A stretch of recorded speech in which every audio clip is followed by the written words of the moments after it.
Hello everyone. आज की इस क्लास में सोशोलॉजी से related important questions UP PGT exam के लिए कराए जाएंगे। प्रश्नों की जो संख्या रहने वाली है ये 100 रहने वाली है। आप सभी इस वीडियो को, इस क्लास को ज़्यादा से ज़्यादा लोगों के साथ शेयर जरूर कर दीजिए। समाजशास्त्र से संबंधित सभी परीक्षाओं के लिए यहाँ पर प्रैक्टिस सेट एंड सोशोलॉजी के नोट्स पीडीएफ फॉर्मेट में प्रोवाइड कराए जा रहे हैं।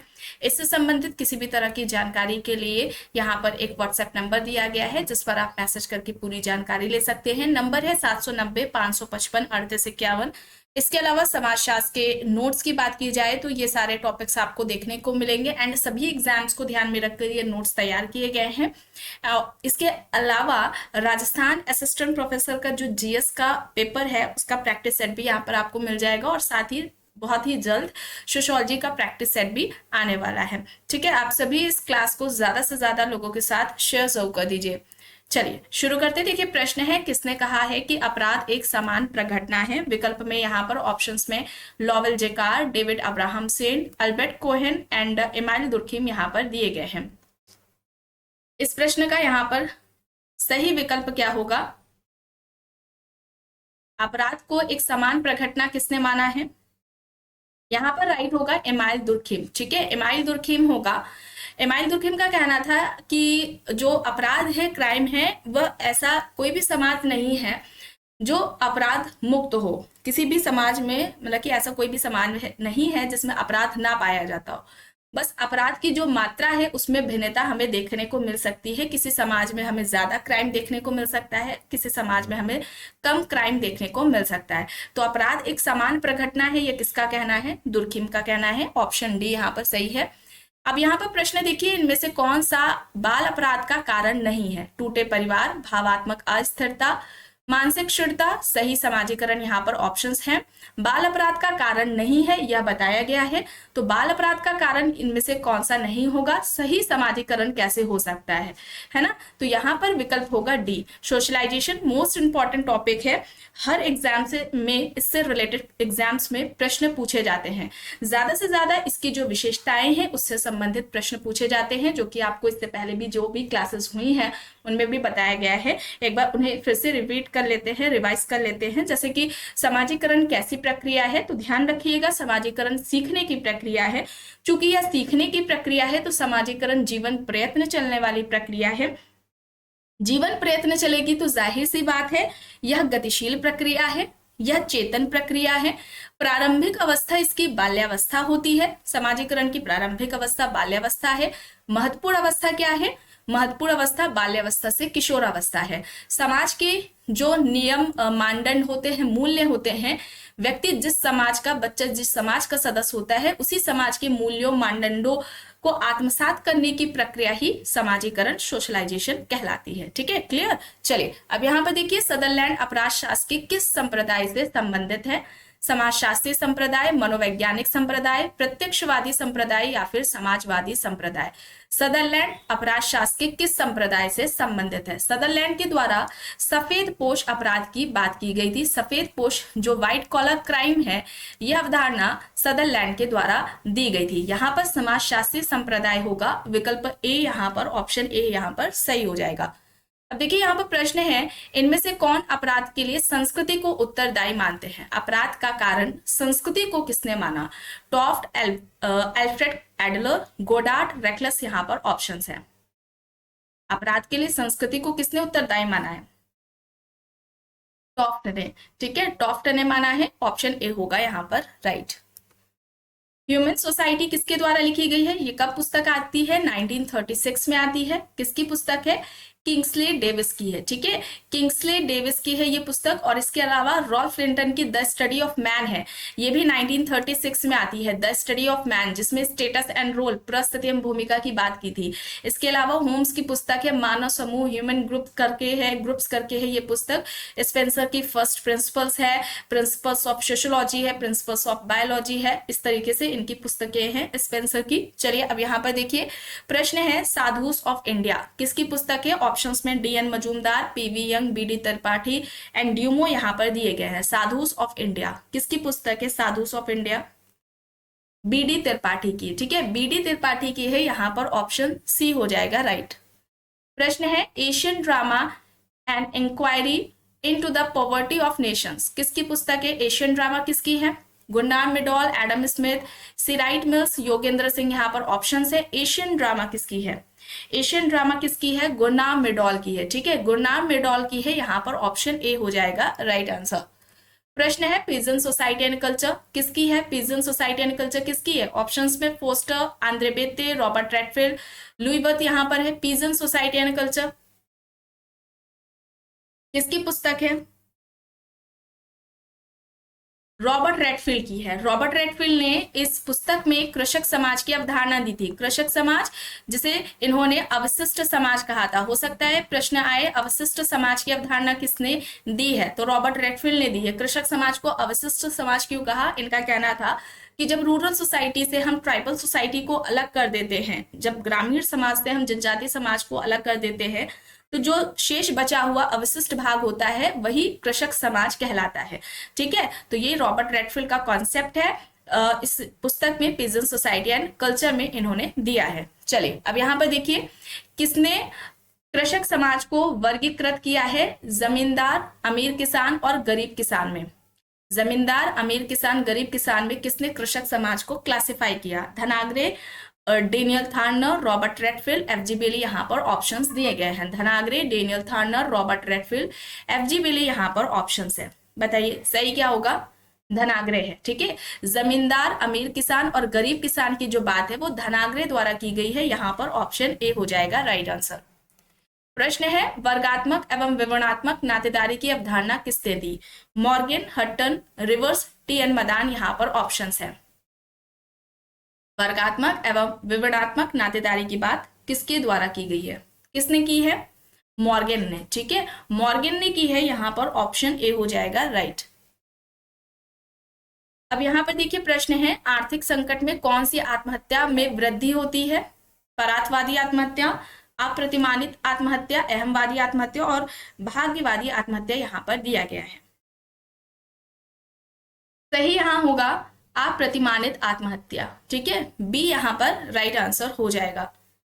प्रश्न है और आत्महत्या का सिद्धांत दुर्खीम के द्वारा दिया गया था। सुसाइड उनकी पुस्तक है और आत्महत्या के बारे में दुर्खीम का कहना था कि आत्महत्या कोई व्यक्तिगत क्रिया नहीं है बल्कि एक सामाजिक क्रिया है। आत्महत्या एक सामाजिक क्रिया है, एक सोशल फैक्ट है और आत्महत्या का कारण समाज ही होता है, सोसाइटी ही होता है। सोसाइटी में ही कुछ ऐसे सिचुएशंस सामने ला देता है सोसाइटी जिसके तहत व्यक्ति आत्महत्या करता है। ठीक है, सोसाइटी आत्महत्या का कारण दुर्खीम ने समाज को माना था। अब यहाँ पर प्रश्न है सफेद पोश अपराध शब्द का प्रयोग सबसे पहले किसने किया? सी बार्न्स, सदरलैंड, ए कोहेन, दुर्खीम। देखिए पूछा जा रहा है सबसे पहले। ठीक है, तो ध्यान रखिएगा जो सफेद पोश अपराध है यह अवधारणा किसकी थी, जिसे श्वेत वसन अपराध या व्हाइट कॉलर क्राइम के नाम से आप जानते हैं, सदरलैंड की। और सबसे पहले करके भी पूछा जाए तो भी सदरलैंड ही है। ठीक है, यहाँ पर ऑप्शन बी हो जाएगा सही। प्रश्न है एक लोहार का बेटा व्यावसायिक शिक्षा प्राप्त करके एक इंजीनियर बन गया, यह एक किसका उदाहरण है? अंतःपीढ़ी गतिशीलता का, क्षैतिज गतिशीलता का, अंतरापीढ़ीगत गतिशीलता का या फिर लंबवत गतिशीलता का? यहां पर राइट आंसर क्या हो जाएगा?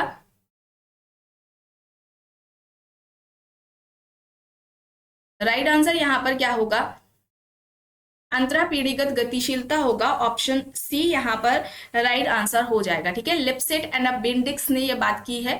ठीक है, सी यहाँ पर राइट है। चलिए अब यहाँ पर देखिए प्रश्न है वह परिवार जिसकी सदस्यता पति पत्नी और अविवाहित बच्चों तक सीमित होती है वर्गीकृत किया जाता है? एक सदस्य परिवार, एकाकी परिवार, विस्तृत परिवार और परंपरागत परिवार में यहाँ पर दिए गए हैं ऑप्शंस। परिवार है जिसमें पति पत्नी और अविवाहित बच्चे होते हैं, ऐसे परिवार को हम क्या कहेंगे? एकाकी परिवार या नाभिकीय परिवार, न्यूक्लियर फैमिली कहेंगे। ठीक है, तो यहाँ पर ऑप्शन बी होगा राइट। और विस्तृत परिवार में पति पत्नी से संबंधित जो नाते रिश्तेदार होते हैं वे सभी उस परिवार में रहते हैं, तो ऐसे परिवार को हम विस्तृत परिवार कहते हैं। प्रश्न है अंतः समूह एवं बाह्य समूह सभी जानते हैं इन ग्रुप एंड आउट ग्रुप का कॉन्सेप्ट समनर द्वारा दिया गया है। ऑप्शन बी यहाँ पर राइट हो जाएगा। कूले ने प्राथमिक समूह की अवधारणा दी है। ठीक है, प्राथमिक समूह की अवधारणा कूले के द्वारा दी गई है। इसके अलावा द्वितीयक समूह की जो अवधारणा है ये किंग्सले डेविस के द्वारा दी गई है। चलिए अब यहाँ पर देखिए प्रश्न है, किसने यांत्रिक एवं सावयवी एकता के आधार पर सरल समाज और औद्योगिक समाज के बीच अंतर को बताया। ध्यान रखिए, यांत्रिक और सावयवी एकता के आधार पर पूछा जा रहा है, सरल समाज और औद्योगिक समाज के बीच में अंतर। ऑप्शंस में पार्सन्स, मैलिनोवस्की, स्पेंसर और दुर्खीम है। यांत्रिक और सावयवी एकता किसने बात की थी? दुर्खीम ने। और इसी के आधार पर सरल समाज और औद्योगिक समाज में अंतर की बात भी की गई है दुर्खीम के द्वारा। तो यहाँ पर विकल्प डी हो जाएगा। ठीक है, ऑप्शन डी यहाँ पर राइट होगा। अब यहाँ पर मिलान करिए, राइट क्या होगा? परिवार का मुखिया कर्ता हो जाएगा। ठीक है, इसके अलावा पितृ सत्तात्मक परिवार की बात की जाए तो परिवार का जो वरिष्ठ जो पुरुष होता है वो मुखिया होता है, जो सबसे बड़ा होता है। अंतःविवाह की बात की जाए तो अंतःविवाह समूह के अंदर जो विवाह होगा उसे कहेंगे। अनुलोम विवाह क्या होगा? जब उच्च जाति के का जो पुरुष होता है वो निम्न जाति की स्त्री से जब विवाह करता है तो उसे हम क्या कहते हैं? अनुलोम विवाह कहते हैं। तो यहाँ पर ऑप्शन बी हो जाएगा। ठीक है, विकल्प बी यहाँ पर राइट होगा। आत्मदर्पण दर्शन का सिद्धांत, और ये आत्मदर्पण दर्शन का जो सिद्धांत है ये समाजीकरण से संबंधित है, सोशलाइजेशन से रिलेटेड है। और ये किसके द्वारा दिया गया है? चार्ल्स कूले के द्वारा दिया गया है। सेल्फ एंड सोसाइटी को जुड़वा बच्चे कहा था। इस तरीके से जो स्टेटमेंट है वो चार्ल्स कूले के द्वारा कहा गया था। और सेल्फ का जो डेवलपमेंट है, ठीक है, स्व का जो विकास होता है वो समाज में ही होता है। स्व के विकास की जो प्रक्रिया है उसको ही इन्होंने, चार्ल्स कूले ने, सोशलाइजेशन कहा था। ठीक है, तो यहाँ पर ये कूले हो जाएगा। ऑप्शन ए यहाँ पर राइट आंसर हो जाएगा। माइंड, सेल्फ एंड सोसाइटी, ये जो पुस्तक है ये जॉर्ज हर्बर्ट मीड के द्वारा दी गई थी। ठीक है, मॉर्गेट मीड और जॉर्ज हर्बर्ट मीड में अंतर है। ठीक है, मॉर्गेट मीड जिसका आपने भूमिका ग्रहण, भूमिका निर्वहन की अवधारणा सुनी होगी, माइंड, सेल्फ एंड सोसाइटी है। एंड मॉर्गेट मीड है, उनकी पुस्तक एक मेल फीमेल है। ये भी बुक आती है, मेल फीमेल की पुस्तक किसकी है? तो ध्यान रखिएगा वो मॉर्गेट मीड की है। अब यहाँ पर देखिए कौन सा स्त्रीकरण का स्वरूप नहीं है? धर्म, वर्ग, लिंग, जाति यहाँ पर ऑप्शन है। स्त्रीकरण का स्वरूप नहीं है यह पूछा जा रहा है, तो स्ट्रैटिफिकेशन का स्वरूप धर्म नहीं है। ठीक है, धर्म नहीं है, ऑप्शन यहाँ पर ए हो जाएगा। ठीक है, विकल्प ए यहाँ पर राइट आंसर हो जाएगा। अब यहाँ पर देखिए प्रश्न है, कौन सा प्रदत्त परिस्थिति का उपयुक्त उदाहरण है? अध्यापक, पुत्र, प्रधानमंत्री, क्लर्क, यहाँ पर ऑप्शंस दिए गए हैं।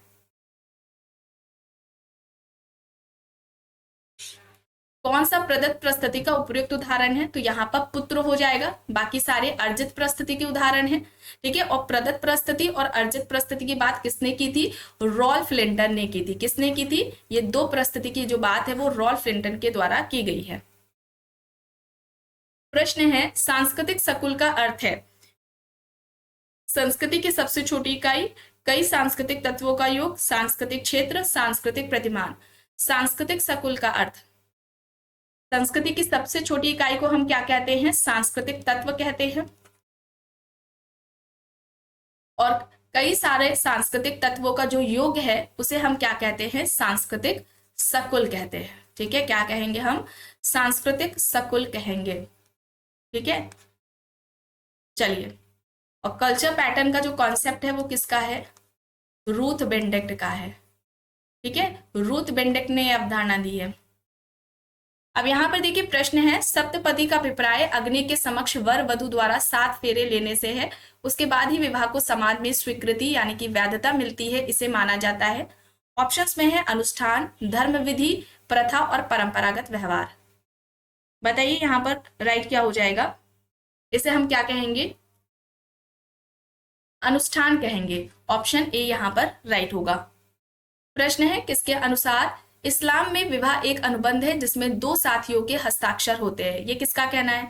देखिए, मुस्लिम में विवाह की जो प्रकृति है वो क्या है? अनुबंध है, यानी कि मतलब कि कॉन्ट्रैक्ट बेस्ड मैरिज होती है। मुस्लिम विवाह एक समझौता है ना। और एक स्टेटमेंट आता है, हिंदू विवाह धार्मिक संस्कार है। ठीक है, ये इस तरीके से आता है प्रश्न। तो यहाँ पर ये जो कहना है ये कपाड़िया का कहना है। इस्लाम में विवाह एक अनुबंध है जिसमें 2 साथियों के हस्ताक्षर होते हैं, ये भी बात कपाड़िया के द्वारा कही गई है। और हिंदू विवाह एक धार्मिक संस्कार है, ये बात भी कपाड़िया के द्वारा ही कही गई है, KM कपाड़िया के द्वारा। तो यहाँ पर ऑप्शन बी हो जाएगा राइट आंसर। चलिए अब यहाँ पर देखिए प्रश्न है, विवाह का समाजशास्त्री परिप्रेक्ष्य किस पर केंद्रित होता है? पुरुष एवं स्त्री के बीच यौन संबंध पर, कर्मकांड एवं समारोह पर, शिशु पालन की प्रक्रिया, भूमिकाओं की व्यवस्था पर। विवाह का समाजशास्त्री परिप्रेक्ष्य किस पर केंद्रित होता है? भूमिकाओं की व्यवस्था पर, यानी कि यहाँ पर ऑप्शन डी हो जाएगा सही। प्रश्न है, मुसलमानों में शरीयत के अनुसार निकाह के समय गवाहों का होना आवश्यक है, इनकी संख्या कितनी होनी चाहिए?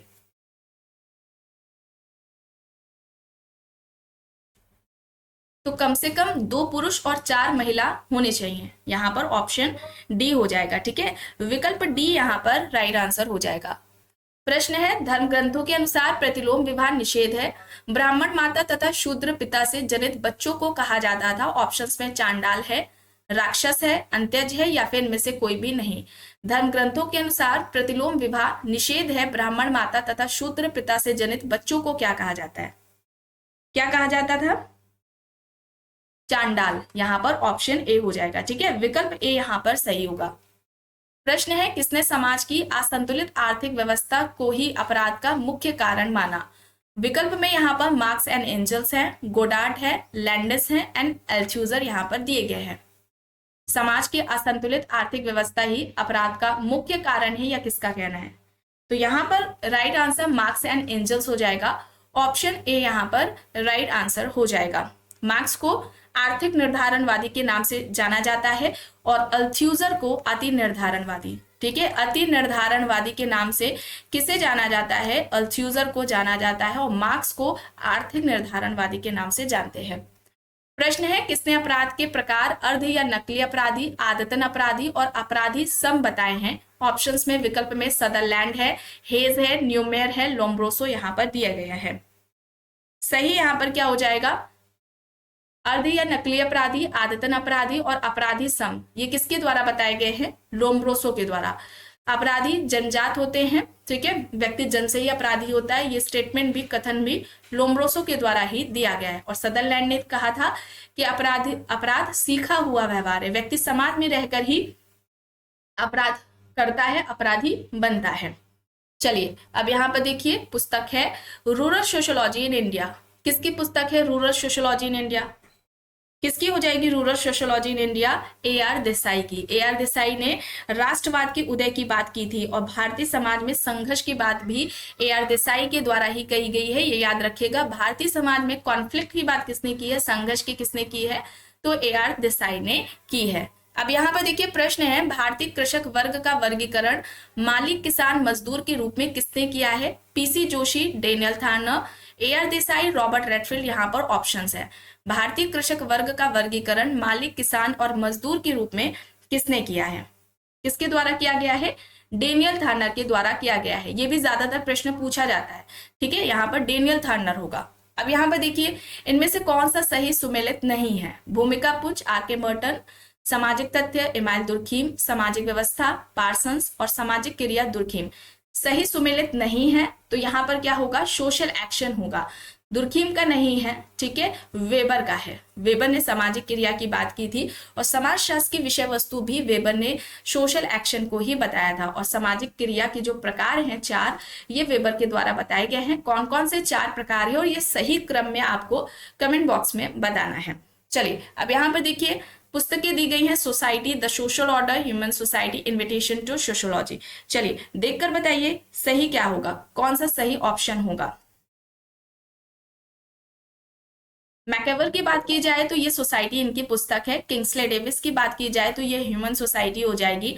पीटर बर्जर की इन्विटेशन टू सोशियोलॉजी है, और रॉबर्ट बियरस्ट्रीट की द सोशल ऑर्डर है।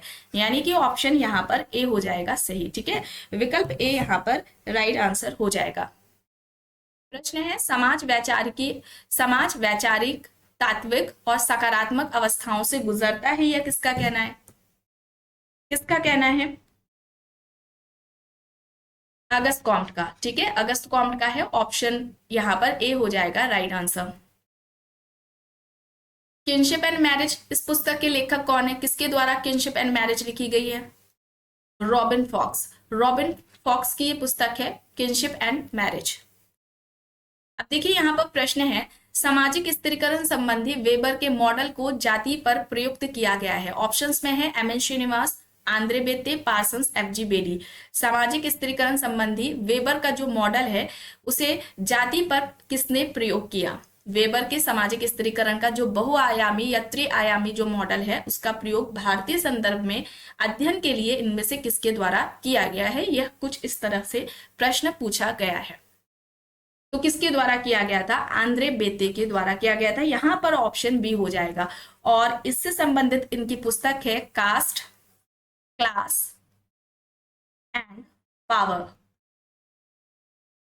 ठीक है, जाति, वर्ग और शक्ति, ये सामाजिक स्त्रीकरण के 3 आधार बताए गए हैं। सामाजिक स्त्रीकरण के 3 आधार आंद्रे बेते के द्वारा बताए गए हैं और ये इनकी बुक आती है 1958 में, कास्ट, क्लास एंड पावर। ठीक है, इसे याद रखिएगा। चलिए अब यहाँ पर देखिए प्रश्न है, संपूर्णानंद आश्रम निम्न में से किससे जुड़ा हुआ है?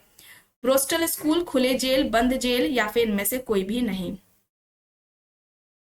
यहाँ पर राइट आंसर क्या हो जाएगा?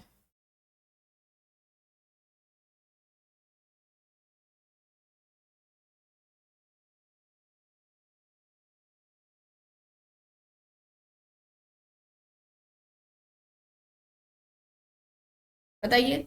संपूर्णानंद आश्रम ओपन जेल से रिलेटेड है, खुले जेल से, यहां पर ऑप्शन बी हो जाएगा। प्रश्न है, मार्क्स के साथ कम्युनिस्ट मैनिफेस्टो के सह लेखक कौन है? Hegel, Max Weber, F Engels, Pareto. यहां पर ऑप्शंस है। मार्क्स के साथ कम्युनिस्ट मैनिफेस्टो के सह लेखक कौन है? सही यहां पर होगा एंजल्स। ठीक है, एंजल्स होगा, सी यहां पर राइट होगा। प्रश्न है, किसने कहा था कि समाज सामाजिक संबंधों का जाल है? समाज सामाजिक संबंधों का जाल किसका कहना है? मैकेवर का। ऑप्शन डी यहां पर राइट हो जाएगा। भारत में समाजशास्त्र का औपचारिक शिक्षण कब प्रारंभ हुआ? कब प्रारंभ हुआ था औपचारिक शिक्षण पूछा जा रहा है? 1919 में, बंबई विश्वविद्यालय में। ठीक है, बंबई विश्वविद्यालय में, यहां पर ऑप्शन सी हो जाएगा।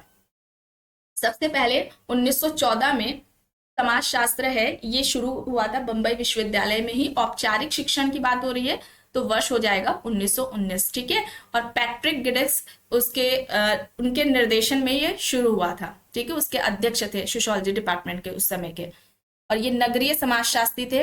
अब यहाँ पर देखिए, धर्म जन समुदाय का अफीम है या किसका कहना है? Karl Marx, Durkheim, Weber, Parsons. यहाँ पर ऑप्शंस हैं।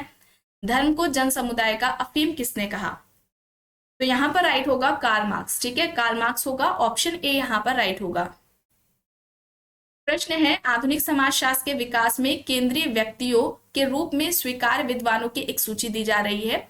इनमें से इस सूची में कौन सा केंद्रीय व्यक्ति के रूप में शामिल नहीं है, यानी कि जनक पिता के रूप में संबंधित नहीं है? Auguste Comte, Durkheim, Kingsley Davis and Max Weber. यहाँ पर ऑप्शंस हैं। कौन संबंधित नहीं है? Kingsley Davis. ठीक है, किंग्सले डेविस हैं। अगस्त कॉम्ट तो समाजशास्त्र के जनक हैं ही। इसके अलावा दुर्खीम को कॉम्ट का उत्तराधिकारी भी कहा जाता है, ये भी याद रखिएगा। अब यहाँ पर देखिए प्रश्न है, समाजशास्त्र सामाजिक वैज्ञानिक के स्वरूपों का अध्ययन है या कहना किसका है? Durkheim, George Simmel, MacIver and Page, Ginsberg. यहाँ पर ऑप्शंस हैं। समाजशास्त्र सामाजिक संबंधों के स्वरूपों का अध्ययन है, यह किसका कहना है? जॉर्ज सेमेल का। ठीक है, जॉर्ज सेमेल होगा, ऑप्शन बी यहाँ पर राइट है। और जॉर्ज सेमेल से प्रभावित थे लेविस कोजर, जिन्होंने संघर्ष का प्रकार्यात्मक सिद्धांत दिया था। जॉर्ज सेमेल ने स्वरूपात्मक संप्रदाय का जो स्वरूपात्मक संप्रदाय है यह दिया था। ठीक है, इसके संस्थापक स्वरूपात्मक संप्रदाय के जॉर्ज सेमेल हैं। चलिए अब यहाँ पर देखिए, एलेक किंकल्स ने समाजशास्त्र को परिभाषित करने के 3 पथ बताए हैं, वे कौन से हैं ये बताने हैं। कौन सा है? ऐतिहासिक, अनुभवसिद्ध और विश्लेषणात्मक। ठीक है, विकल्प डी यहां पर हो जाएगा। व्हाट इज सोशियोलॉजी नाम से इनकी पुस्तक है।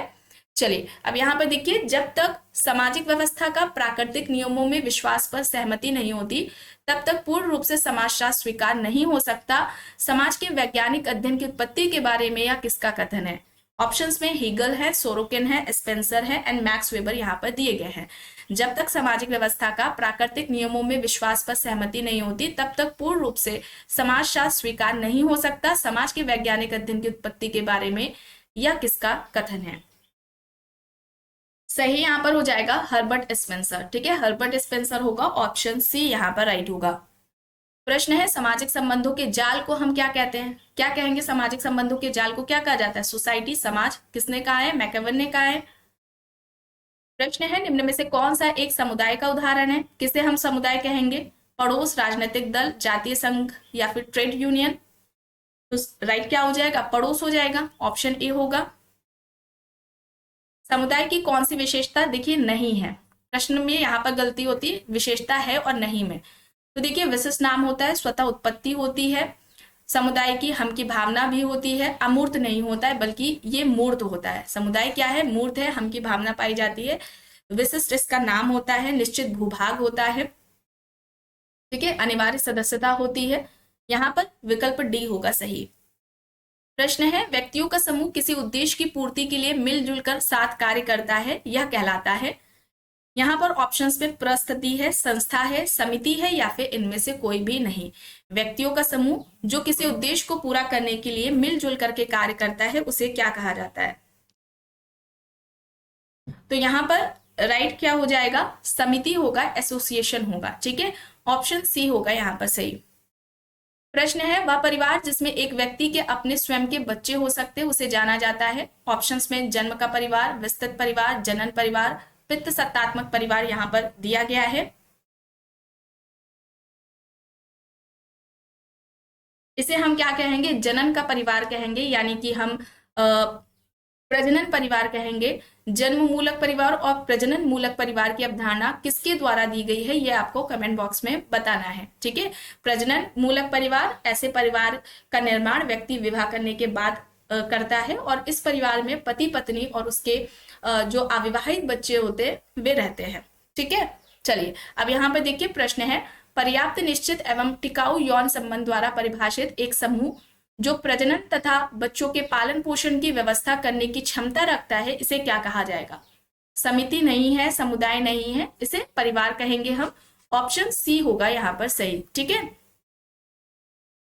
अब देखिए प्रश्न है इरावती कार्वे के अनुसार दक्षिण भारत में जन्म के परिवार एवं विवाह के परिवार में कोई सुस्पष्ट भिन्नता नहीं है क्योंकि वहां क्या देखने को मिलता है? भ्राता भंगिनी संतति विवाह प्रथा है, ग्राम बहिर्विवाह की अनुपस्थिति है, द्रविड़ सांस्कृतिक विशिष्टता 4 है, वैवाहिक संस्कारों में थाली की केंद्रीयता है। वहां भ्राता भंगिनी संतति विवाह की प्रथा पाई जाती है। तो यहां पर विकल्प ए होगा सही। प्रश्न है किसने कहा है जादू आभासी विज्ञान है? जादू को आभासी विज्ञान किसने कहा? S C. Dube, Tylor, Frazer, Durkheim, यहाँ पर ऑप्शंस दिए गए हैं। जादू आभासी विज्ञान है, ये किसका कहना है? किसका कहना है? फ्रेजर का। जादू आभासी विज्ञान या कला है, ये कहना किसका है? फ्रेजर का कहना है, ठीक है। धर्म को दुर्खीम ने पवित्र कहा था और जादू और विज्ञान को दुर्खीम ने क्या कहा था? यह अपवित्र है, ठीक है। चलिए अब यहाँ पर देखिए प्रश्न है टोटेम का अर्थ है एक वस्तु जो जीवित या निर्जीव है किंतु जिसके साथ लोगों का रहस्यमय संबंध पाया जाता है। मानववाद, आत्मावाद, जीवित सत्तावाद। तो टोटेम को सही तरीके से परिभाषित कर रहा है एक कोई वस्तु जो जीवित भी हो सकती है, निर्जीव भी हो सकती है और जिसके साथ लोगों का संबंध होता है, वो जुड़े हुए होते हैं, ठीक है। तो यहाँ पर ऑप्शन ए होगा और टोटेमवाद की जो अवधारणा है वो दुर्खीम के द्वारा दी गई थी, ठीक है। चलिए अब यहाँ पर देखिए जब एक स्त्री के साथ एक समय में एक से अधिक पति हो तो उसे क्या कहेंगे हम? अंतर्विवाह, समूह विवाह, बहुविवाह या फिर बहुपति विवाह। एक स्त्री के एक समय में एक से अधिक पति हो तो उसे बहुपति विवाह कहा जाएगा। ऑप्शन डी होगा यहाँ पर सही। निम्न में से कौन सा कारक विवाह रूपी संस्था की उत्पत्ति में महत्वपूर्ण नहीं है? यौन संतुष्टि, लिव इन रिलेशनशिप, इस प्रकार के संगठन से उत्पन्न बच्चों की वैधता या फिर आर्थिक सहयोग। यहाँ पर महत्वपूर्ण नहीं है पूछा जा रहा है, लिव इन रिलेशनशिप होगा, ऑप्शन बी होगा, ठीक है। निम्न में से कौन सा राष्ट्रीय एकीकरण के लिए चुनौती नहीं है? जातिवाद, नगरवाद, सांप्रदायिकतावाद, क्षेत्रवाद यहाँ पर दिया गया है। राष्ट्रीय एकीकरण के लिए चुनौती नहीं है यह पूछा जा रहा है तो इसमें नगरवाद नहीं होगा, ठीक है। नगरवाद कहां से हो जाएगा? ठीक है, बी यहां पर होगा। अब देखिए प्रश्न है किसने परिभाषित किया है कि प्रत्यक्ष अथवा अप्रत्यक्ष लाभ प्राप्ति हेतु जानबूझकर के निश्चित कर्तव्यों का पालन न करना ही भ्रष्टाचार है। भ्रष्टाचार को इस तरीके से परिभाषित किसके द्वारा किया गया है? ऑप्शंस में यहाँ पर है Robert C Brooks, Elliott and Merrill, Fairchild and Sutherland. Right answer यहाँ पर क्या हो जाएगा, कौन सा विकल्प यहाँ पर सही है, प्रत्यक्ष अथवा अप्रत्यक्ष लाभ प्राप्ति हेतु जानबूझ करके निश्चित कर्तव्यों का पालन न करना ही भ्रष्टाचार है, या कहना एलियट एंड मैरल का है। विकल्प बी यहाँ पर राइट आंसर हो जाएगा। प्रश्न है, निम्न में से कौन सी सामाजिक परिवर्तन की विशेषता नहीं है। ऑप्शंस में है सामाजिक परिवर्तन का संबंध व्यक्तिगत है, सामाजिक परिवर्तन सार्वभौमिक है, सामाजिक परिवर्तन स्वाभाविक और अवश्यंभावी है, प्रत्येक समाज में सामाजिक परिवर्तन की गति एक समान नहीं है। तो देखिए विशेषता नहीं है यह पूछा जा रहा है, तो सामाजिक परिवर्तन का संबंध व्यक्तिगत से नहीं होता है। ठीक है, यहाँ पर ऑप्शन ए होगा, बाकी सारी विशेषताएं यहाँ पर सही है। आधुनिक भारत में सामाजिक परिवर्तन, इस पुस्तक के लेखक कौन है, M N. Srinivas, S C. Dube, I P. Desai, R K. Mukherjee, यहाँ पर विकल्प है आधुनिक भारत में सामाजिक परिवर्तन। यहाँ पर ये बुक किसके द्वारा लिखी गई है, एम.एन. श्रीनिवास। ठीक है, एम.एन. श्रीनिवास की ये पुस्तक है, ऑप्शन ए यहाँ पर राइट होगा। प्रश्न है, वे संस्थाएं जो मानव उत्पादन एवं वितरण के प्रबंधन से संबंधित है उन्हें कहा जाता है। शैक्षणिक संस्था होगा नहीं, राजनीतिक संस्थाएं नहीं, सामाजिक संस्थाएं नहीं, आर्थिक संस्थाएं। उत्पादन एवं वितरण के प्रबंधन से संबंधित है, ऐसी संस्थाएं आर्थिक संस्थाएं कहलाएंगी। ठीक है, ऑप्शन ए यहाँ पर राइट है। अब देखिए प्रश्न है, इनमें से कौन सी संस्था की विशेषता नहीं है, नियमों की संरचना, प्रतीक, एक अमूर्त व्यवस्था या फिर व्यक्तियों का समूह। संस्था की विशेषता नहीं है यह पूछा जा रहा है, यहाँ पर व्यक्तियों का समूह नहीं होगा। ठीक है, यहाँ पर ऑप्शन डी राइट आंसर हो जाएगा, विकल्प डी यहाँ पर सही है। हम समिति के सदस्य होते हैं ना कि संस्थाओं के, या किसने कहा, ग्रीन, वॉर्ड, समना, मैकेवरन पेज है। हम समिति के सदस्य होते हैं ना कि संस्थाओं के। किसके द्वारा ये बात कही गई है, मैकेवरन पेज के द्वारा कही गई है, विकल्प डी यहाँ पर राइट है। प्रश्न है, निम्न में से कौन सी इकाई सांस्कृतिक सकुल में नहीं है, उससे संबंधित नहीं है। विकल्प में है ऑप्शंस परिवार, विवाह, धार्मिक कृत्यों में अगरबत्तियां, शिक्षा। तो धार्मिक सकुल से संबंधित नहीं है, यहाँ पर धार्मिक कृत्यों में अगरबत्तियां होगा। ठीक है, यहाँ पर राइट आंसर ऑप्शन सी होगा। प्रश्न है, संस्कृतियों का मूल्यांकन स्वयं की संस्कृति की तुलना के आधार पर करना कहलाता है। सांस्कृतिक सापेक्षवाद, एकीकरण, पर संस्कृतिकरण और प्रजातीय केंद्रीकरण यहाँ पर विकल्प दिए गए हैं। संस्कृतियों का मूल्यांकन जब व्यक्ति स्वयं की संस्कृति की तुलना के आधार पर करता है तो उसे हम क्या कहते हैं, प्रजातीय केंद्रवाद या फिर हम नृजातीय केंद्रवाद का है। और ये जो अवधारणा है ये समनर के द्वारा दी गई है। ठीक है, समनर की यह अवधारणा है, विकल्प डी यहाँ पर राइट होगा। सांस्कृतिक विलंबना की अवधारणा का सबसे पहले किसने प्रयोग किया। सांस्कृतिक विलंबना की अवधारणा किसने दी है, या किसने सबसे पहले प्रयोग किया है, ऑकबर्न ने। सोशल चेंज इनकी पुस्तक है, 1900 शायद में भी 1922 में, 1922 में ये आई थी। प्रिमिटिव कल्चर टाइलर की है पुस्तक, इंपॉर्टेंट है। सोसाइटी मैकेवर की है। अब यहाँ पर देखिए 1838 ईस्वी के पूर्व समाजशास्त्र जाना जाता था। समाजशास्त्र शब्द से पहले अगस्त कॉम्ट ने किस शब्द का प्रयोग किया था, सामाजिक रसायन नहीं, अर्थशास्त्र नहीं, सामाजिक भौतिकी, सोशल फिजिक्स का किया था यूज। ठीक है, सामाजिक भौतिकी शब्द का प्रयोग किया था। समाजशास्त्र का प्रयोग उन्होंने 1838 में किया था। अब यहाँ पर देखिए प्रश्न है, 1919 में किसने बंबई विश्वविद्यालय में समाजशास्त्र का अध्यापन प्रारंभ किया। G S. Ghurye, Patrick Geddes, Merton, MacIver and Page, यहाँ पर विकल्प दिए हैं। बंबई विश्वविद्यालय में 1919 में समाजशास्त्र का जो अध्यापन है वो किसने प्रारंभ किया था, पैट्रिक गिडिस ने किया था। ठीक है, नगरीय समाजशास्त्री थे ये, यहाँ पर बी होगा राइट। अब यहाँ पर देखिए प्रश्न है, निम्न में से कौन सा प्रदत्त परिस्थिति को निर्धारित नहीं करता है। आयु, लिंग, जाति, शिक्षा। प्रदत्त परिस्थिति और अर्जित जो परिस्थिति है इसकी बात किसने की थी, रॉल्फ लिंटन ने की थी। ध्यान रखिएगा, स्टेटस की बात सबसे पहले अगर पूछा जाता है तो वो मैक्स वेबर के द्वारा की गई। रोल यानी कि भूमिका की बात सबसे पहले किसके द्वारा की गई है, वो जॉर्ज हर्बर्ट मीड के द्वारा की गई है। लेकिन संयुक्त रूप से परिस्थिति एवं भूमिका की बात करने वाले कौन है, रॉल्फ लिंटन है। ठीक है, इन्होंने संयुक्त रूप से परिस्थिति एवं भूमिका की बात की है रॉल्फ लिंटन ने। द स्टडी ऑफ मैन इनकी पुस्तक है, द स्टडी ऑफ मैन इनकी पुस्तक है, जो कि 1936 में आती है। इस पुस्तक में इन्होंने स्टेटस एंड रोल की बात की है, प्रस्तुति भूमिका की बात की है, प्रस्तुति के दो प्रकार प्रदत्त प्रस्तुति और अर्जित प्रस्तुति बताए हैं। प्रदत्त प्रस्तुति जो व्यक्ति को जन्म से मिलती है, जैसे कि कास्ट सिस्टम हो गया है ना, जाति हो गई, जेंडर हो गया, ये उसको जन्म से मिल रहा है। और अर्जित प्रस्तुति, अर्जित जैसे वो व्यक्ति प्राप्त करता है अपनी योग्यता से, कुशलता से, IAS ऑफिसर, टीचर, डॉक्टर बनना, तो ये अर्जित प्रस्तुति में आएगा। यहाँ पर जो शिक्षा है ये अर्जित प्रस्तुति का है, बाकी सारे जो उदाहरण है ये प्रदत्त प्रस्तुति से है संबंधित। अब यहाँ पर देखिए प्रस्तुति पुंज यानी कि स्टेटस सेट का कॉन्सेप्ट पूछा जा रहा है। तो देखिए व्यक्ति की सिर्फ एकमात्र ही प्रस्तुति नहीं होती है, व्यक्ति की प्रदत्त प्रस्तुति भी होती है, अर्जित प्रस्तुति भी होती है। जब उन सभी को मिला देते हैं यानी कि प्रदत्त प्रस्तुति और अर्जित प्रस्तुतियों का जो योग्य है, इसे ही हम क्या कहते हैं, स्टेटस सेट कहते हैं। और ये जो कॉन्सेप्ट है वो RK मर्टन यानी कि रॉबर्ट किंग मर्टन के द्वारा दिया गया है। तो यहाँ पर ऑप्शन ए हो जाएगा राइट। अब यहाँ पर देखिए प्रश्न है, व्यवस्था और स्थापित नियमों को बनाए रखने के लिए किसी भी समाज द्वारा डाले गए दबाव के प्रतिमानों को कहते हैं। विकल्प में सामाजिकरण, सामाजिक संरचना, सामाजिक स्त्रीकरण और सामाजिक नियंत्रण यहाँ पर दिया गया है। व्यवस्था और स्थापित नियमों को बनाए रखने के लिए किसी भी समाज के द्वारा डाले गए दबाव के प्रतिमानों को क्या कहा जाता है? सोशल कंट्रोल, सामाजिक नियंत्रण। इसके जनक कौन है? रॉस है, E.A. रॉस। चलिए अब यहाँ पर देखिए,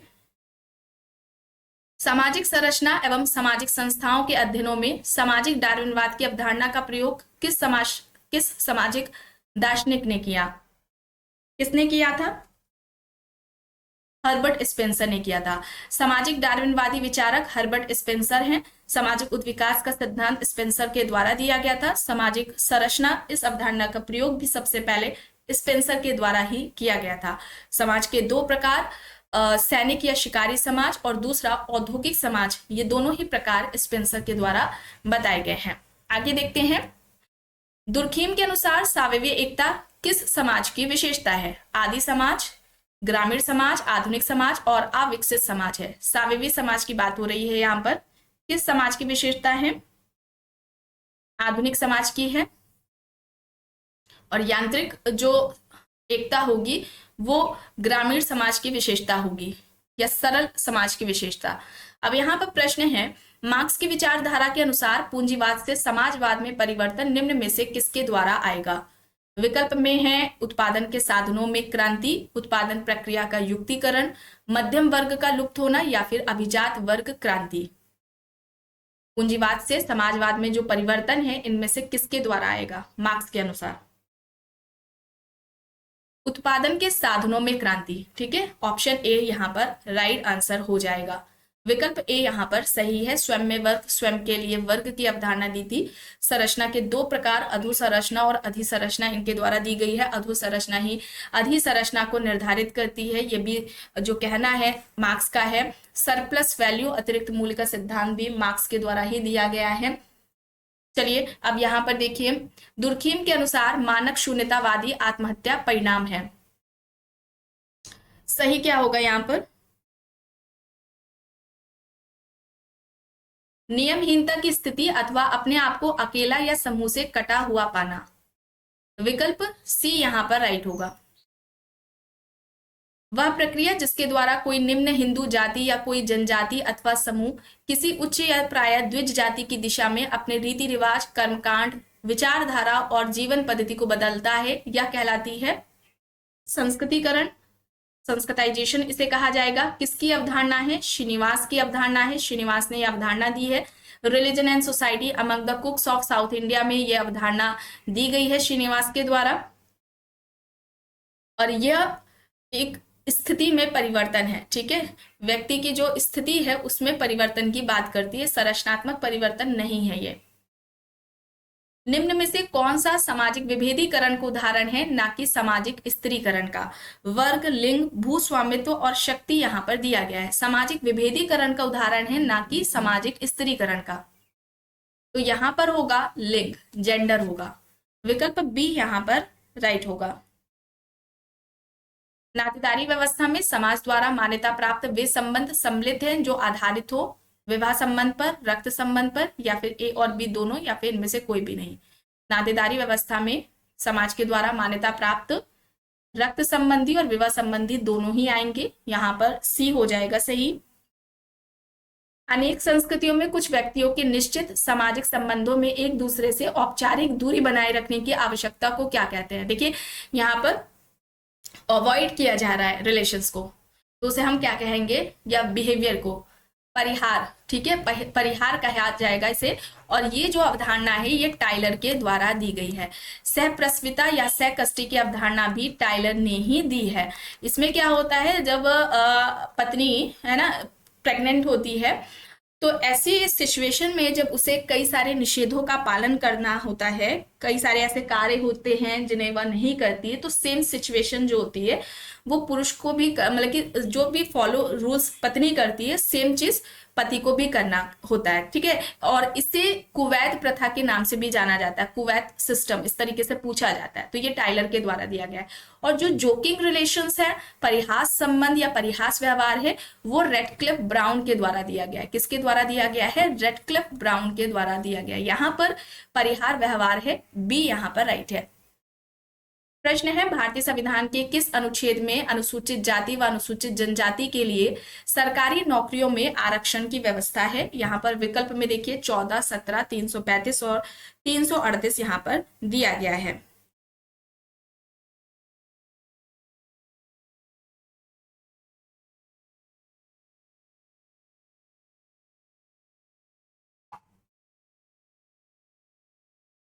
बताइए, यहाँ पर होगा अनुच्छेद 335, ऑप्शन सी यहाँ पर हो जाएगा सही।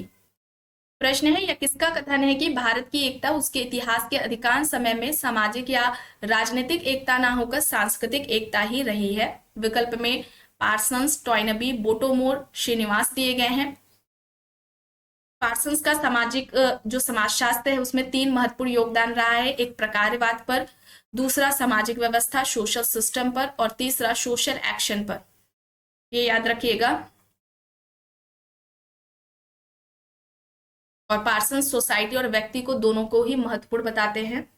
जहां पर जिस तरीके से अगर बात की जाए, जो दुर्खीम है वे सोसाइटी को महत्वपूर्ण मानते हैं, लेकिन पार्सन्स ने यहाँ पर सोसाइटी और व्यक्ति दोनों को ही महत्वपूर्ण माना है। यहाँ पर राइट होगा श्रीनिवास, ऑप्शन डी यहाँ पर राइट होगा। निम्न में से कौन सा समूह मात्र संघर्ष सिद्धांतकारों का है? इनमें से कौन है जो संघर्ष से ही संबंधित है? पार्सन संघर्ष की बात करते ही नहीं है। उनके अनुसार तो व्यवस्था, समाज में हमेशा व्यवस्था बनी ही रहती है, किसी भी तरह का कोई कॉन्फ्लिक्ट नहीं होता है, कोई समस्या ही नहीं आती है, अपराध, विघटन ये सभी देखने को मिलता ही नहीं है पार्सन्स के हिसाब से। तो अब यहाँ पर क्या होगा, सोरोकिन ने परिवर्तन की बात की है, केवल संघर्ष से संबंधित है, तो यहाँ पर ऑप्शन ए होगा। रोजेनहॉफर, मार्क्स एंड डेहरेनड्रॉफ, ठीक है, विकल्प ए यहाँ पर राइट होगा। प्रश्न है, किसने कहा है कि समाजशास्त्र एक कलात्मक विज्ञान है? C.H. कूले, W.I. Thoms, Pareto, max weber है। यहाँ पर रोथसेनहॉफर होगा, ठीक है, रोथसेनहॉफर। अब यहाँ पर समाजशास्त्र एक कलात्मक विज्ञान है, या किसका कहना है? समाजशास्त्र कलात्मक विज्ञान है, ये कूले के द्वारा बात कही गई है, ऑप्शन ए यहाँ पर सही हो जाएगा। प्रश्न है, किसने कहा है कि सजातीयता से विजातीयता की ओर अग्रसर होना प्रगति का सार्वभौमिक नियम है? Auguste Comte, Herbert Spencer, Charles Darwin, MacIver, यहाँ पर ऑप्शंस दिए गए हैं। इसका यहाँ पर राइट आंसर क्या हो जाएगा? कौन सा विकल्प यहाँ पर राइट होगा? ऑप्शन बी है हर्बर्ट स्पेंसर, ठीक है, हर्बर्ट स्पेंसर है, विकल्प बी यहाँ पर राइट आंसर हो जाएगा। जो चार्ल्स डार्विन है उन्होंने उद्विकास की बात की थी, और स्पेंसर ने सामाजिक उद्विकास का सिद्धांत दिया था, ठीक है। अब यहाँ पर देखिए, किसने कहा है कि समाजशास्त्र सामाजिक व्यवस्था और सामाजिक प्रगति का अध्ययन है?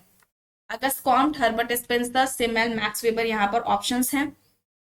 समाजशास्त्र सामाजिक व्यवस्था और सामाजिक प्रगति का अध्ययन है, ये किसका कहना है? अगस्त कॉम्ट का, ऑप्शन ए यहाँ पर होगा सही। प्रश्न है, किसने समाज को सरल, मिश्रित, दोहरे मिश्रित और तिहरी मिश्रित में व्यक्त किया है? ऑप्शंस पे दुर्खीम, टॉनीज, C.H. कूले, हर्बर्ट स्पेंसर हैं।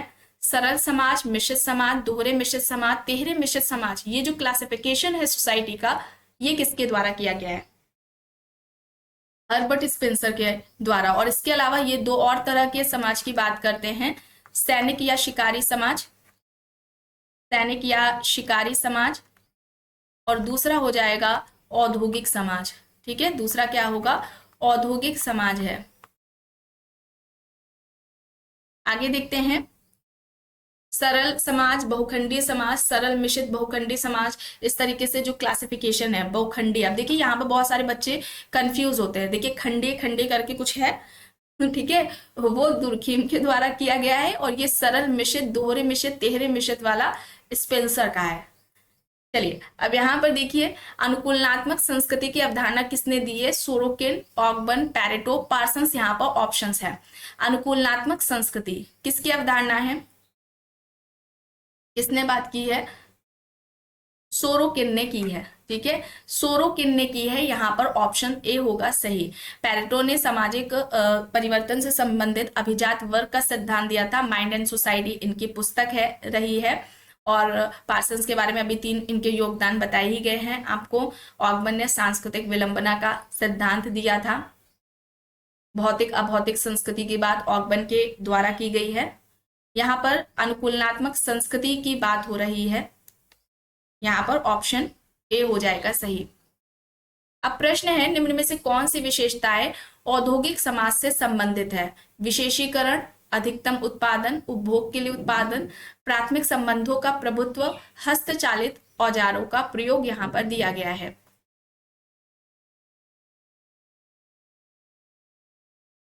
कौन सा विकल्प यहाँ पर सही होगा? विशेषीकरण और अधिकतम उत्पादन, ऑप्शन ए यहाँ पर राइट होगा। पूर्व औद्योगिक समाज की अवधारणा किसके द्वारा प्रस्तावित की गई थी? Saint Simon, Kingsley Davis, Zorbaugh, Robert Park, यहाँ पर विकल्प है पूर्व औद्योगिक समाज। पूर्व औद्योगिक समाज की बात जोबर्ग के द्वारा की गई है, सी यहाँ पर सही हो जाएगा। प्रश्न है, जो प्रतिमान स्थिर होते हैं और एक संस्कृति से दूसरी संस्कृति में एवं एक युग से दूसरे युग में भिन्न नहीं होते, वे कहलाते हैं? विकल्प में सांस्कृतिक सार्वभौमिकताएं, सांस्कृतिक विशिष्टताएं, सांस्कृतिक अवशेष, या फिर इनमें से कोई भी नहीं। ऐसे प्रतिमान मतलब कि जो प्रतिमान स्थिर हैं, वे एक संस्कृति से दूसरी संस्कृति में, एक युग से दूसरे संस्कृति में भिन्न नहीं होते हैं। ऐसे प्रतिमान को क्या कहा जाएगा? सांस्कृतिक सार्वभौमिकताएं, विकल्प ए यहाँ पर राइट होगा। प्रश्न है, संस्कृति का मुख्य वाहक कौन सा है? ग्रह, सड़क, व्यक्ति, प्रतीक। संस्कृति का मुख्य वाहक किसे कहा जाएगा? प्रतीक को कहा जाएगा। विकल्प डी यहाँ पर राइट होगा। प्रश्न है, निम्न में से कौन सा क्रम हिंदू विवाह के प्रशस्त स्वरूपों का क्रम सही रूप में प्रस्तुत करता है? प्रशस्त यानी उच्च कोटि के विवाह की बात हो रही है। 8 तरह के विवाह के स्वरूप या विवाह के प्रकार बताए गए हैं, जिसमें से 4 प्रशस्त समूह, 4 उच्च कोटि के हैं और 4 अप्रशस्त समूह की श्रेणी में आते हैं। सही क्रम में लगाने को अक्सर पूछा जाता है। ब्रह्म, देव, आश, प्रजापत्य विवाह है, यहां पर ऑप्शन सी हो जाएगा। गंधर्व, राक्षस, असुर, पैशाच विवाह अप्रशस्त विवाह की श्रेणी में आएंगे। अब यहाँ पर देखिए, जनरीतियां रूढ़ियां बन जाती हैं जब, ऑप्शंस 4 यहाँ पर दिए गए हैं कथन स्टेटमेंट के तौर पर। पहला है, उनकी पूर्ति समूह के कल्याण के लिए आवश्यक और महत्वपूर्ण समझी जाने लगती है। दूसरा है, समाज उनके उल्लंघन के प्रति अधिक सहिष्णुता दर्शाने लगता है। तीसरा है, लोग उपहास और हल्की आलोचना जैसी अनौपचारिक अभिमतियों का सहारा लेने लगते हैं। या फिर चौथा, उचित और अनुचित संबंधी विचार उनसे जुड़ने लग जाते हैं। जनरीतियां रूढ़ियां का कब रूप लेती हैं? विकल्प यहाँ पर डी होगा, फर्स्ट एंड फोर्थ यहाँ पर राइट होगा। प्रश्न है, प्रजाति के बदले नृजाति समूह के प्रयोग का सुझाव किसने किया? हॉबेल, क्रोबर, स्पेंसर, हक्सले, यहाँ पर ऑप्शंस है। प्रजाति के बदले नृजाति समूह का प्रयोग किसके द्वारा किया गया था? हक्सले के द्वारा किया गया था। डी यहाँ पर राइट होगा। निम्न में से किस एक रंग की त्वचा प्रजातियों के वर्गीकरण के लिए आधार प्रदान नहीं करती है? श्वेत, पीट, लाल, काला यहां पर है, लाल यहां पर नहीं होगा, रेड नहीं है, ठीक है, सी यहां पर राइट होगा। प्रश्न है, वह प्रक्रिया जिसमें व्यक्ति या समूह अपने भेदों या प्रच्छन्न विरोधों के बावजूद मिलकर काम करते हैं, यह कहलाती है? सहयोग, प्रतिस्पर्धा, समायोजन और समझौता यहां पर दिया गया है। राइट क्या होगा? राइट यहां पर हो जाएगा समायोजन, ठीक है, समायोजन होगा, ऑप्शन सी यहां पर राइट होगा। सहयोग, समायोजन, समझौता, है ना, प्रतिस्पर्धा, ये सभी सामाजिक प्रक्रिया के अंतर्गत आएंगे। सहयोगी, 3 तरह की गिलन ने बात की थी प्रक्रियाओं की, एक तो समान सामाजिक प्रक्रिया है, दूसरा सहयोगी सामाजिक प्रक्रिया और तीसरा असहयोगी सामाजिक प्रक्रिया है। अब यहां पर देखिए, वेस्टरमार्क के अनुसार परिवार का प्रारंभिक स्वरूप था, वेस्टरमार्क के अनुसार इनमें से कोई भी नहीं होगा, ठीक है, कोई भी नहीं होगा। परिवार की उत्पत्ति का एक विवाह सिद्धांत वेस्टरमार्क के द्वारा दिया गया था और उसके समर्थक मैलानोवस्की भी थे। अब यहां पर देखिए, प्रश्न है, जाति और वर्ग के बीच अंतर से संबंधित निम्न वक्तव्यों में से कौन सा एक वक्तव्य सही नहीं है? ऑप्शन ए है, जाति परंपरागत रूप में बंद प्रकृति की होती है परंतु वर्ग मुक्त प्रकृति का होता है। बी है, जाति की सदस्यता जीवन प्रयत्न नहीं भी चल सकती है। सी है, जातियों की उत्पत्ति वर्ण व्यवस्था से हुई है परंतु वर्गों की नहीं। जाति वर्ग में अंतर्निहित होती है पर वर्ग जाति में अंतर्निहित नहीं होता। सही नहीं है ये बताया गया है, बताना है, तो यहां पर ऑप्शन डी होगा। निम्न में से किस समाजशास्त्री ने अपराध एवं विसमान्यता को समाज के प्रकार्यात्मक एकीकरण के लिए सकारात्मक भूमिका अदा करने के रूप में देखा है? Durkheim, Karl Marx, Max Weber, Hegel यहां पर विकल्प दिए गए हैं। अपराध और विसमानता को समाज के प्रकार्यात्मक एकीकरण के लिए सकारात्मक भूमिका अदा करते हुए किसने देखा, किसने बात की है? यहां पर राइट होगा दुर्खीम, ऑप्शन ए यहां पर सही होगा। प्रश्न है, concept of ritual in modern sociological theory किसके द्वारा लिखी गई? SP Nagendra, SC Dubey, Fraser, max weber यहां पर विकल्प है। Concept of ritual in modern sociological theory किसकी है? एसपी नागेंद्र की है, यहां पर ऑप्शन ए हो जाएगा राइट आंसर। एंड आखिरी प्रश्न है, स्वामित्व को वस्तुओं पर मनुष्य के नियंत्रण के रूप में समझना चाहिए जो एक ऐसा नियंत्रण है जिसे समाज न्यूनाधिक स्थायी तथा विशिष्ट रूप से स्वीकार करता है। अब यह तर्क किसका है, किसके द्वारा यह बात कही गई है? विकल्प में है LH Morgan, Adam Smith, RH लोई, ग्रामसी। स्वामित्व को वस्तुओं पर मनुष्य के नियंत्रण के रूप में समझना चाहिए जो एक ऐसा नियंत्रण है जिसे समाज न्यूनाधिक स्थायी और विशिष्ट रूप से स्वीकार करता है। यहां पर यह कहना आरएच लोई का है, यहां पर विकल्प सी हो जाएगा सही, ठीक है, राइट आंसर सी है। तो आज की इस क्लास में बस इतना ही। आई होप ये आपको पसंद आई होगी। अगर पसंद आई है तो प्लीज लाइक करिएगा, कमेंट करके जरूर बताइएगा। चैनल पर अगर आप नए हैं तो चैनल को भी जरूर सब्सक्राइब कर लीजिएगा एंड इस वीडियो को जितना हो सके ज्यादा से ज्यादा लोगों के साथ शेयर भी जरूर करिएगा।